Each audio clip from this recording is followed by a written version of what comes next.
Halo, selamat datang kembali bersama dengan saya Indo Web Class. Di kesempatan kali ini saya akan mulai membahas tentang JavaScript dan keluarga-keluarganya. JavaScript adalah jika Anda mempunyai latar belakang di bidang pemrograman ya. Jangan terlalu paranoid dengan nama JavaScript karena saya bisa katakan bahwa JavaScript sangatlah berbeda dengan bahasa pemrograman Java. Kenapa namanya JavaScript saya nggak tahu. Mungkin dulu pertama kali di-develop daripada akar bahasanya adalah Java mungkin, saya kurang tahu juga. Tapi Anda tidak perlu takut terhadap bahasa pemrograman Java saat Anda berurusan dengan JavaScript karena ini adalah sesuatu yang sangat sekali ya nggak semua sih, tapi berbeda lah cara kerjanya berbeda. Bagi Anda yang belum mengenal bahasa pemrograman sebelumnya, JavaScript adalah sama seperti pada PHP. Ini adalah sebuah pemrograman yang bisa bercabang, bisa menerima suatu kondisi tertentu dan bisa berinteraksi dengan user. Di sini merupakan langkah awal daripada kita membuat sebuah web yang dinamis. Perbedaannya adalah dengan PHP ya, saya sudah menjelaskan beberapa video tentang PHP kemarin ini. Perbedaannya adalah jika PHP adalah sebuah pemrograman yang berjalan atau prosesnya bekerja di server, yaitu di tempat kita menaruh website kita, bukan di komputer yang memanggil ya. Di JavaScript ini pekerjaan terjadi di komputer si orang yang memanggil website kita. Jadi perbedaannya lah itu. Jika PHP bekerja eh, saat website kita dipanggil, PHP itu bekerja dan menghasilkan sebuah kode HTML, lalu kode HTML itu dilemparkan ke browser klien kita atau orang yang memanggil website kita. Pada JavaScript, eh, pemrogramannya terjadi saat di dalam komputer si klien itu sendiri. Jadi, bahasa pemrograman JavaScript hasilnya atau cara kerjanya sangat bergantung kepada browser itu sendiri, browser yang digunakan saat membuka website, kinerja daripada komputer itu sendiri, apakah komputernya lemot, apakah komputernya enggak, dan juga eh, kondisi apa ya, contohnya eh, sebuah browser yang satu dengan browser yang lain itu ada kemungkinan, bukan ada kemungkinan, banyak justru cara kerja JavaScript-nya berbeda. Jadi Anda perlu memperhatikan hal-hal ini karena kalau pada PHP semua kerjanya kan ada di server ya. Jadi kita mau manggil pakai browser apapun, hasilnya pasti sama karena server kita cuma satu. Tapi pada JavaScript, Anda perlu memikirkan harus membuat sebuah coding yang kode itu dapat diterima dan dapat dikompil, cara kerjanya semua sama menggunakan browser apapun. Jadi Anda perlu mengetahui ini dari awal. Oke, JavaScript sendiri seperti saya katakan itu dapat bekerja nggak seperti HTML hanya untuk mendisplay. JavaScript bisa menerima percabangan, bisa menerima eh, interaksi dengan user. Contohnya adalah di sini saya akan membuat sebuah program JavaScript yang sederhana saja. Contohnya di sini saya membuat sebuah paragraf yang isinya adalah tekan saya. Oke, kita save, kita lihat ya, tekan saya. Nah, kita pengen membuat jika paragraf ini ditekan, dia akan berubah. Apakah itu berubah warna, berubah teks, kita akan tentuin nanti. Untuk itu kita perlu membuat sebuah tag untuk JavaScript. Tagnya adalah script. Jadi kita idealnya dituliskan di head, tapi untuk beberapa kondisi kita bisa menuliskannya di dalam body. Saya akan jelaskan itu juga nanti. Untuk sementara kita buat dulu yang umum yaitu di dalam head. Kita buat tagnya adalah script ya, sama kayak CSS ya kita menggunakan menuliskannya di head. Lalu kita tutup. Nah, di script ini kita berikan beberapa atribut. Yang pertama adalah type-nya. Cuma satu sih. Type-nya adalah text garis miring JavaScript. Seperti itu.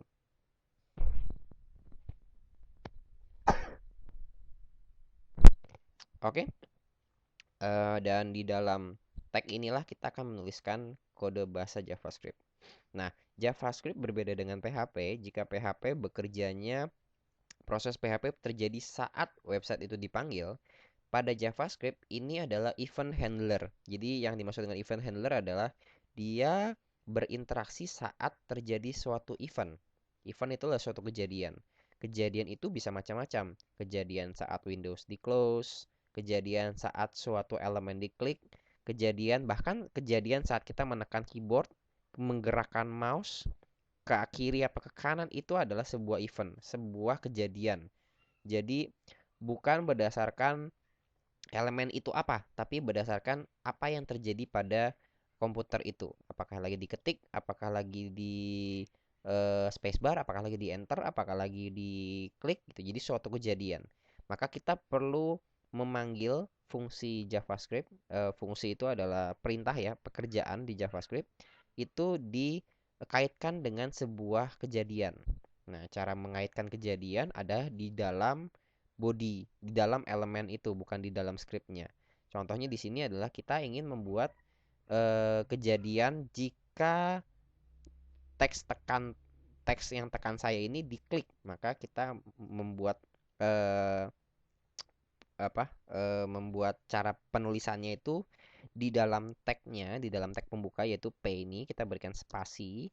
Lalu misalkan kita menuliskan saat diklik kan. Nah, kalau saat diklik JavaScript penulisannya adalah on click. Gitu. Jadi saat P ini diklik, nah dia akan melakukan apa? Dia akan melakukan kita tulis sama dengan masukkan ke dalam kutip dan contohnya di sini saya menuliskan nama pekerjaan. Nama pekerjaan akan dilakukan oleh JavaScript. Nah, namanya apa terserah kita. Contohnya di sini ubah teks. Nah, kita nggak bisa pakai spasi untuk nama pekerjaan ini atau nama fungsi.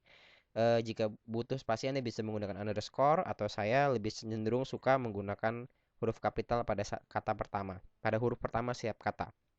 Nah, lalu nama pekerjaan itu dan kita menggunakan kurung kurawal, kurung buka dan kurung tutup seperti ini. Ini adalah sebuah fungsi. Fungsi itu ibarat sebuah pekerjaan. Jadi JavaScript akan melakukan beberapa pekerjaan dan beberapa pekerjaan itu akan terjadi saat kita menyuruh jika terjadi sesuatu apa gitu. Nah, contohnya ubah teks di sini kenapa saya menggunakan kurung buka dan kurung tutup? Karena kita jika perlu bisa mengirimkan sebuah variabel jika perlu. Tapi untuk di sini kita nggak perlu kirimkan apa-apa, jadi kosongkan saja kurungnya. Jadi kurung buka dan kurung tutup. Nah, sekarang kita harus memberitahukan kepada website kita, kepada browser kita. Ubah teks ini apa sih? Nah, kita mendefinisikan. Yuk kita tulis. Ubah teks ini adalah sebuah fungsi atau sebuah pekerjaan kan? Ya, kita tulis function. Function ubah teks. Sama penulisannya nggak boleh beda ya. Huruf kapitalnya juga harus sama persis. Jadi dengan begini kita mengasih tahu pada JavaScript bahwa ubah teks itu adalah sebuah fungsi. Nah, fungsinya apa? Kita definisikan menggunakan kurung kurawal buka dan kurung kurawal tutup. Jadi ini dituliskan di dalam scriptnya. Nah, saat P ini diklik, ya kan, on click, dia mengerjakan ubah teks. Ubah teks ini kita jelaskan di sini. Nah, kita akan mengubah P. P ini kita akan ubahkan, tag tekan saya akan kita ubah. Maka kita perlu memanggil elemen itu. Nah, berbeda dengan CSS, pemanggilan di JavaScript agak ribet. Penulisannya panjang, nggak bisa seperti JavaScript kita menggunakan seperti ini. Ya, menggunakan langsung P seperti itu. Kita harus panggilnya berdasarkan ID atau berdasarkan name. Nah, untuk itu kita perlu memberikan ID dulu. Di sini P-nya kita kasih nama identitasnya, ID-nya contohnya adalah paragraf. Paragraf 1 deh gitu. Nah, jadi di sini kita pengen bilang saat ubah teks itu dipanggil, maka kita pengen JavaScript ini ngambil elemen dulu. Jadi kita untuk mengubah-ubah atau untuk melakukan sesuatu kita perlu bimbing dulu JavaScript ini apa yang mau diubah. Nah, jadi kita panggil dulu elemennya. Caranya adalah dokumen dot atau titik get element by ID. Get element by ID. Nah, penulisannya boleh kapital, boleh tulis huruf kecil semua juga boleh. Kita masukkan ke dalam kurung dan kita masukkan nama ID-nya di dalam kutip ya, bisa kutip 1, bisa kutip 2. paragraf 1. Nah, dengan penulisan seperti ini aja, ini sudah membuat JavaScript bisa memegang atau bisa mengambil elemen ini. Jadi sama dia elemennya udah ada targetnya nih. Nah, targetnya kan kita pengen ubah ini, tekan saya. Nah, targetnya di mana? JavaScript perlu tahu, maka kita perlu menargetkan dulu dokumen get element by ID paragraph. Nah, kalau udah ketemu targetnya, target ini mau diapain? Nah, kita kasih titik lagi. Nah, sebenarnya kalau Anda sudah mengerti pemrograman sedikit, penggunaan titik-titik ini adalah penggunaan sebuah class. Nah, jadi kita kasih titik sini dan kita mau ubah teksnya kan. Nah, kalau ubah teksnya, nah kodenya adalah inner HTML. Itu yang sering saya gunakan. Inner HTML seperti itu. Lalu menggunakan sama dengan dan kita ubah teksnya mau jadi apa. Akhiri dengan tanda titik koma seperti pada PHP. Ini mengakhiri sebuah perintah. Nah, jadi saya runtun lagi ya. Saat paragraf ini diklik, karena dia ada on click, dia akan memanggil sebuah pekerjaan yang namanya ubah teks. Ubah teks ini adalah sebuah JavaScript, karena dia ada di dalam script JavaScript. Nah, ubah teks ini adalah sebuah fungsi di mana si JavaScript akan mentargetkan pekerjaannya kepada paragraf 1 yang ID-nya paragraf 1 yaitu adalah P, dan target ini mau diapakan? Inner HTML. Berarti HTML, kode HTML di dalam innernya. Jadi di dalam ini kan elemen. Di dalam elemen berarti ya tekan saya ini diubah menjadi sama dengan di nilainya ditumpuk dengan nilai ini. Contohnya adalah sudah diubah seperti itu. Nah, jika saya nggak ada salah tulis kode ya, harusnya ini adalah saat kita refresh, kita klik, tekan saya, ini berubah jadi sudah diubah. Ya, jadi dari sini sudah terlihat ya bahwa itu adalah sebuah interaksi di mana jika suatu elemen saat diklik oleh user dia akan berubah. Nah, pekerjaan di JavaScript nggak hanya ngubah teks. Dia bisa banyak sekali yang bisa dilakukan oleh sebuah JavaScript. Kita bisa merubah warna, kita bisa membuat dia bergerak, kita bisa membuat dia hilang, bisa membuat dia nongol, bisa membuat dia jadi banyak, bisa pindah ke halaman lain. Tentu itu bisa digunakan dengan Anchor ya, tapi banyak sekali yang bisa dilakukan oleh sebuah JavaScript. Nah, coding JavaScript murni sendiri saya kurang bisa mendalami karena saya kurang banyak pengalaman. Karena pada kenyataannya sekarang ini sudah ada bahasa pemrograman, bukan bahasa pemrograman ya, penulisan cara JavaScript yang jauh lebih mudah. Jadi fungsi-fungsi yang panjang seperti ini, dokumen, .get element by ID kan panjang sekali ya. Anda coba bandingkan dengan CSS, cara memanggil sebuah elemen itu sangat singkat dan sangat gampang. Sedangkan pada JavaScript ini terlihat kayaknya panjang sekali ya gitu. Jadi eh, ada kita menyebutnya library. Jadi kumpulan perintah-perintah di JavaScript yang dijadikan sebuah dasar atau sebuah framework, sebuah kesamaan kerja di JavaScript ini kita menyebutnya adalah yang terkenal adalah jQuery. Nah, Anda bisa coba searching di browser Anda jQuery seperti itu.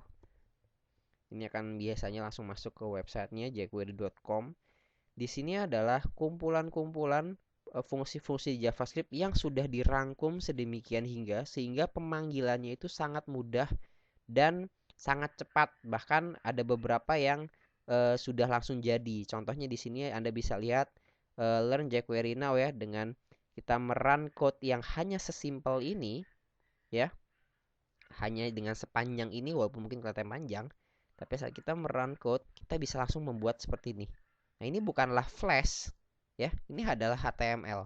Tapi dengan kita mengklik itu dia bisa membuat seperti ini. Jadi jQuery ini adalah pengelompokan bahasa pemrograman JavaScript, bukan bahasa baru ya. Ini adalah bahasa JavaScript tapi dikelompokkan sehingga mudah sekali digunakan. Nah, untuk selanjutnya JavaScript saya akan lebih tekankan kepada jQuery ini dibanding ke JavaScript murni karena saya sendiri pengalamannya banyak di jQuery. Oke, kita lanjutkan di video selanjutnya. Terima kasih.